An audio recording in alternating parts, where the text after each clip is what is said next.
எப்படிதான் காலி ஆகுது? இந்த பசங்க காலி பண்றாங்களா? லட்சு, தேங்காய் நல்லா நீங்க தான் காலி பண்றீங்களா? அதை எடுக்கவே இல்லம்மா. யாரதான் இப்ப தேங்காய் என்னமா பண்றாங்க? அதாம்மா எனக்கு ஒன்றும் புரியல.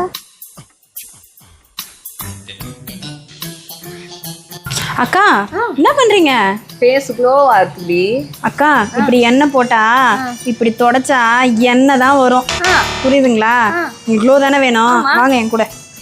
அப்படி தெரிஞ்சிருந்தா இவ்வளவு எண்ணெய் யூஸ் பண்ணிருக்க மாட்டேனடி. அப்போ உங்களாலதான் எண்ணெய்லாம் காலி ஆயிருக்குது. அப்படி எனக்கும் சரி என் நாத்தனாருக்கும் சரி இன்ஸ்டன்ட் க்ளோ கிடைக்க நான் யூஸ் பண்ற பொருள் என்னன்னு பாத்தீங்கன்னா ஃபேஸஸ் கனடாவோட சில்வர் ஸ்டோப் கிரீம் தான். இதை நான் யூஸ் பண்ண ஆரம்பிச்சு இதுல ஷியா பட்டர் அண்ட் ஹைரோலானிக் ஆசிட் இருக்கிறதுனால எனக்கு இன்ஸ்டன்ட் க்ளோ கிடைக்குது. அதனால எனக்கு இது ரொம்ப ஃபேவரட் ஆயிடுச்சு. அடுத்து நான் யூஸ் பண்றது ஃபேஸஸ் கனடாவோட ஹைட்ராமேட் ஃபவுண்டேஷன் தான். இதை நான் ஸ்டோப் கிரீம் கூட மிக்ஸ் பண்ணி போட்டுக்கிறேன். இதுல வந்து சன்ஸ்கிரீன், ஃபவுண்டேஷன், மாய்ஸ்சரைசர் இருக்கிறதுனால எனக்கு 10 hours லாங் ஸ்டே ஆகும். இதனால ஒரு நல்ல ஹைட்ரேஷனும் ஃபியர்லெஸ் கவரேஜும் கிடைக்குதுங்க. ஃபைனலா நான் யூஸ் பண்றது ஃபேஸஸ் கனடாவோட கம்ஃபி மேட் வாவ் லிப்ஸ்டிக் தான். இது ஒன் வைப்ஸ்ல ஈவனா அப்ளை ஆகுதுங்க. லைட் வெயிட்டாகவும் இருக்கு, பட்ஜெட் ஃப்ரெண்ட்லியும் கூட. 299க்குலாம் அவைலபிளா இருக்கு. ஃபுட் ப்ரூஃபும் கூட, டிரான்ஸ்போர்ட் ப்ரூஃபும் கூட. உங்களுக்கு இந்த ப்ராடக்ட்லாம் வேணும்னா கியூஆர் கூட ஸ்கேன் பண்ணி வாங்கிக்கோங்க. அப்படி இல்லைன்னா உங்களுக்கு பிடிச்ச பியூட்டி வெப்சைட்லயும் வாங்கிக்கலாம். அப்புறம் என்ன, க்ளோ வந்த உடனே அந்த 3 ப்ராடக்ட்டும் அவங்களே எடுத்துட்டு போயிட்டாங்கன்னா பாருங்களேன்.